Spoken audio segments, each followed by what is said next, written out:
다 함께 우리 신앙 고백하겠습니다. 나는 전능하신 아버지 하나님 천지의 창조주를 믿습니다. 나는 그의 유일하신 아들 우리 주 예수 그리스도를 믿습니다. 그는 성령으로 잉태되어 동정녀 마리아에게서 나시고 본디오 빌라도에게 고난을 받아 십자가에 못 박혀 죽으시고 장사된 지 사흘 만에 죽은 자 가운데서 다시 살아나셨으며 하늘에 오르시어 전능하신 아버지 하나님 우편에 앉아 계시다가 거기로부터 살아있는 자와 죽은 자를 심판하러 오십니다. 나는 성령을 믿으며 거룩한 공교회와 성도의 교제와 죄를 용서받는 것과 몸의 부활과 영생을 믿습니다. 아멘. 찬송가 90장 우리 부르시죠.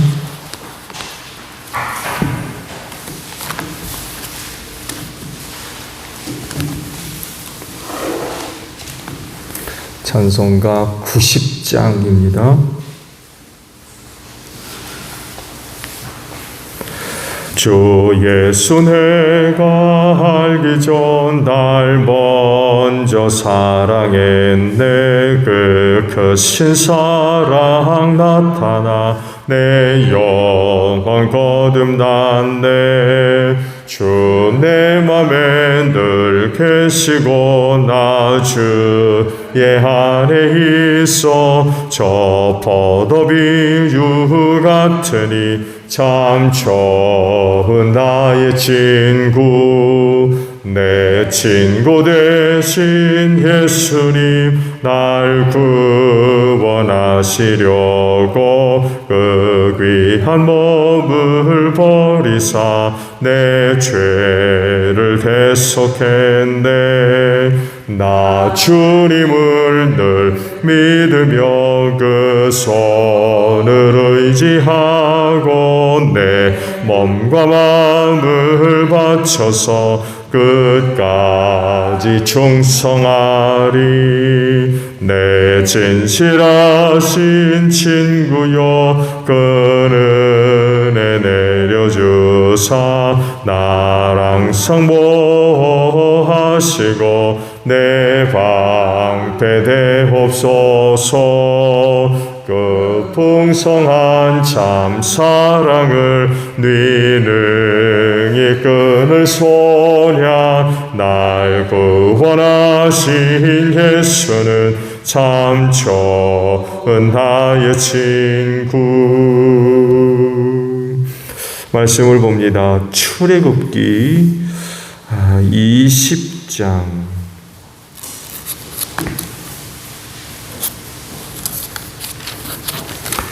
1절로 17절까지입니다. 출애굽기 10장 1절로 17절입니다. 이 모든 말씀은 하나님이 하신 말씀이다. 나는 너희를 이집트 땅 종살이하던 집에서 이끌어낸 주 너희의 하나님이다. 너희는 내 앞에서 다른 신들을 섬기지 못한다. 너희는 너희가 섬기려고 하늘 위로 하늘에 있는 것이나 아래로 땅에 있는 것이나 땅 아래 물속에 있는 어떤 것이든지 그 모양을 번떠서 우상을 만들지 못한다. 너희는 그것들에게 절하거나 그것들을 섬기지 못한다. 나 주 너희의 하나님은 질투하는 하나님이시다. 나를 미워하는 사람의 죄값으로 본인뿐만 아니라 3, 4대 자손에까지 벌을 내린다. 그러나 나를 사랑하고 나의 계명을 지키는 사람에게는 수천 대 자손에 이르기까지 한결같은 사랑을 베푼다. 너희는 주 너희 하나님의 이름을 함부로 부르지 못한다. 주는 자기의 이름을 함부로 부르는 자를 죄 없다고 하지 않는다. 안식일을 기억하여 그날을 거룩하게 지켜라. 너희는 엿새 동안 모든 일을 힘써 하여라. 그러나 일의 날은 주 너희 하나님의 안식일이니 너희는 어떤 일도 해서는 안 된다. 너희나 너희 아들이나 딸이나 너희의 남종이나 여종만이 아니라 너희 집짐승이나 너희 집에 머무르는 나그네라도 이 일을 해서는 안 된다. 내가 엿새 동안 하늘과 땅과 바다와 그 안에 있는 모든 것을 만들고 이랜 날에는 쉬었기 때문이다. 그러므로 나 주가 안식일을 복주고 그날을 거룩하게 하였다. 너희 부모를 공경하여라. 그래야 너희는 주 너희 하나님이 너희에게 준 땅에서 오래도록 살 것이다. 살인하지 못한다. 간음하지 못한다. 도둑질하지 못한다. 너희 이웃에게 불리한 거짓 증언을 하지 못한다. 너희 이웃의 집을 탐내지 못한다. 너희 이웃의 아내나 남종이나 여종이나 소나 낙연할 것 없이 너희 이웃의 소유는 어떤 것도 탐내지 못한다. 아멘.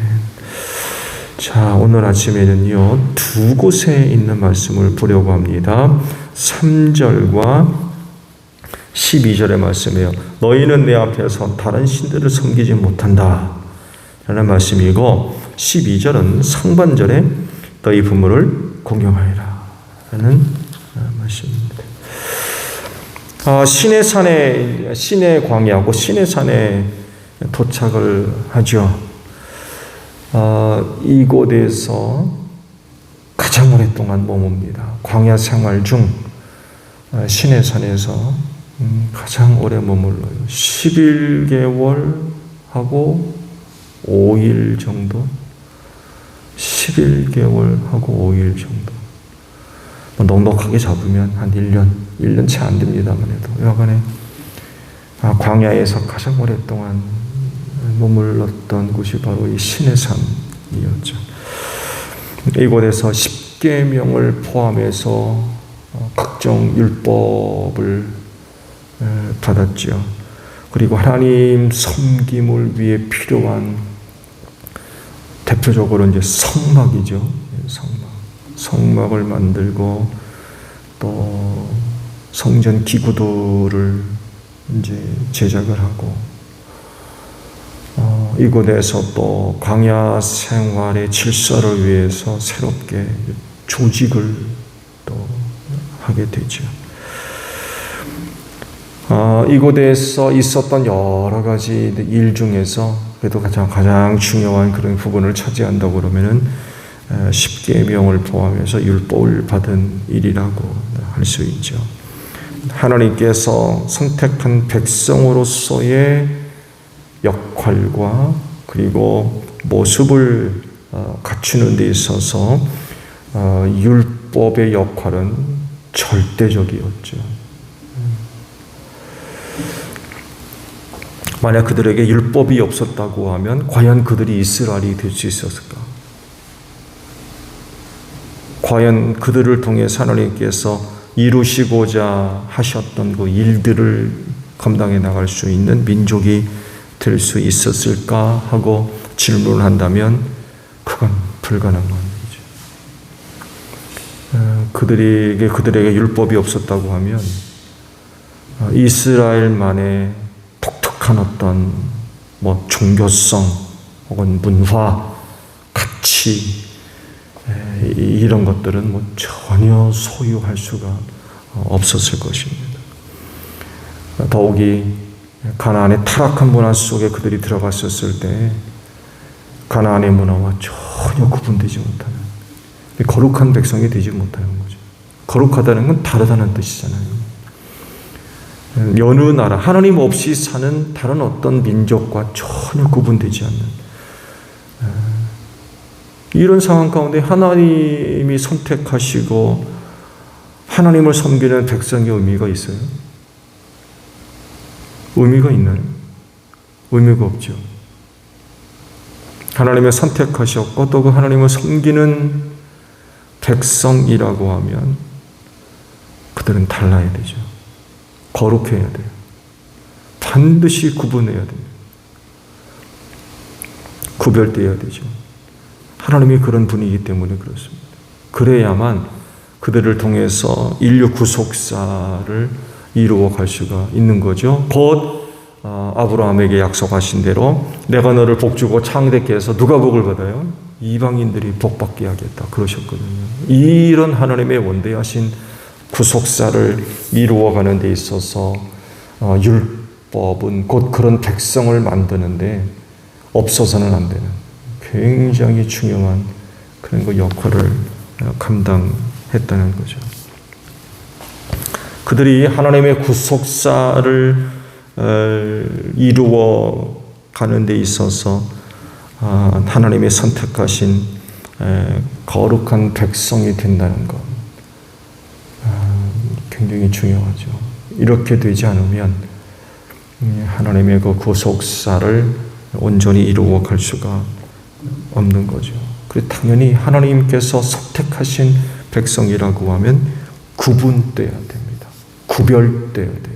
거룩해야 된다는 거죠. 달라야 된다는 것입니다. 이것이 구별되지 않으면 하나님 섬김의 의미가 없죠. 섬기나 안 섬기나 그게 그거면 무슨 의미가 있어요? 그렇잖아요. 거룩하지 않으면 이건 전혀 의미가 없는 거죠. 그래서 율법은 그들에게 너무나도 중요한 것이죠. 선택받은 거룩한 백성으로서의 모습을 갖추는 데 있어서 아주 없어서는 아니 될 아주 중요한 역할을 했던 게 바로 율법이었고, 이런 율법을 받아야만 했기 때문에 그들은 그 광야 생활 중 가장 오랫동안 그곳에 머물러 있었던 거죠. 그런데 시내산에서 받은 율법과 관련해서 예수께서 하신 말씀에 좀 주의를 기울일 필요가 있죠. 율법의 많은 그런 조문들에 대해서 예수께서는 두 가지로 딱 정리하셨어요. 그렇죠? 그게 뭐예요? 하나님을 사랑하라. 또 하나는 이웃을 사랑하라. 이 두 가지 안에 모든 율법이 다 들어가 있다는 것.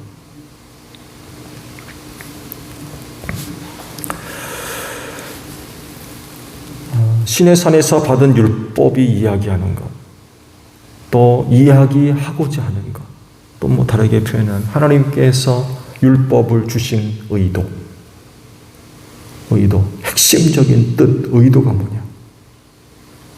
라는 것입니다. 그것이 바로 이 두 가지예요. 그래서 하나님을 사랑하고 이웃을 사랑하고 사람을 사랑하는 것은 율법의 완성이에요. 율법을 이루는 것. 그래서 대표적으로 율법 하게 되면 10계명이죠. 그렇죠? 율법의 대표성을 갖는 것 하게 되면 두말할 것도 없이 그건 10계명이죠. 그래서 10계명의 내용을 들여다보게 되면 크게 두 가지입니다. 전반부는 하나님과 관련된 거고 후반부는 사람과 관련된 거예요. 두 가지로 명확하게 구분됩니다. 전반부는 결국 하나님 사랑과 관련되어 있어요. 하나님을 사랑하면 이런 그 하나님과 관련된 말씀을 당연히 지킨다는 거. 하지 말라고 그래도 이제 그렇게 할 수밖에 없는 거. 하나님을 사랑하는데 당연히 이렇게 살 수밖에 없고, 사람을 사랑하는 것도 역시 마찬가지죠. 사람 사랑할 땐 후반부에 기록되어 있는 그런 것 말씀들의 생활이 당연히 나타날 수밖에 없죠. 하나님을 사랑하고 사람을 사랑하면 모든 10계명을 지키는 것뿐만 아니라 율법을 완성하는 그런 그 내용들이 돼요. 이런 하나님의 의도를 안다고 하면 그리스도인으로서 복을 좁힌다면 유대인으로서 어떻게 살아야 될 거냐? 어떻게 살아야 돼? 하나님의 의도, 율법을 통하여서 이런 하나님의 의도를 안다고 하면 어떻게 살 것인가에 대한 그 답을 얻을 수가 있다라는 그런 그 사실입니다. 그게 바로 하나님을 사랑하고 이웃을, 사람을 사랑하는 것입니다. 오늘날 세대가 보여주는 그 모습들을 보게 되면 이런 것들과 거리가 멀죠. 그렇죠? 일단 하나님 존재 자체를 인정하지 않죠. 믿으려고 하지를 않아요. 이웃사랑, 사람사랑, 그렇습니까? 물론 모든 사람들이 다 그런 건 아니겠습니다. 대체적으로 세대권을 보여주는 모습들을 보게 되면 그렇지 않죠. 그래서 단적으로 하는 얘기가 뭐예요? 사람 만나는 것만큼 무서운 게 없다고. 낮이건 밤이건 간에 사람 만나는 것만큼 무서운 게 없다.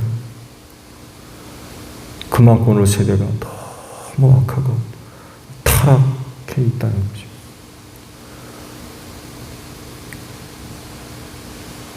오늘 세대가 보여주는 이런 그 모습들을 볼 때 하나님께서 진정 바라시는 그런 그 모습과는 거리가 좀 멀 수밖에 없죠. 그렇진데 우리는 십계명을 통하여서 혹은 율법을 통해서 성경을 통해서 우리에게 덜 얘기하시는 건 바로 두 가지예요. 하나님을 사랑하고 이웃을 사랑해라. 사람 사랑해라. 그런 말씀이에요. 말씀이 의도하는 하나님의 뜻, 하나님의 마음, 바로 하나님을 사랑하고 이웃을 사랑하는 것입니다. 이것을 우리가 안다고 하면 그렇게 살아야 되겠죠. 하나님 사랑이 어떻게 나타나면 되겠습니까?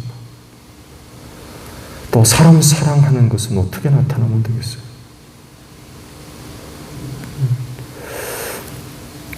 그렇지인데 오늘 하루도 이 두 가지의 삶의 모습들이 여러분의 삶의 자리에서 또 아름답게 고백되어지기를 바랍니다. 그래서 그리스도인으로서의 그 귀함고 아름다운 그런 그 모습들이 또 세상 앞에 또 증거되어지고 나타나는 복된 하루가 되시기를 바랍니다. 주기도문 하겠습니다. 하늘에 계신 우리 아버지, 아버지의 이름을 거룩하게 하시며 아버지의 나라가 오게 하시며 아버지의 뜻이 하늘에서와 같이 땅에서도 이루어지게 하소서. 오늘 우리에게 일용할 양식을 주시고 우리가 우리에게 잘못한 사람을 용서하여 준 것 같이 우리 죄를 용서하여 주시고 우리를 시험에 빠지지 않게 하시고 악에서 구하소서. 나라와 권능과 영광이 영원히 아버지의 것입니다. 아멘. 기도하겠습니다.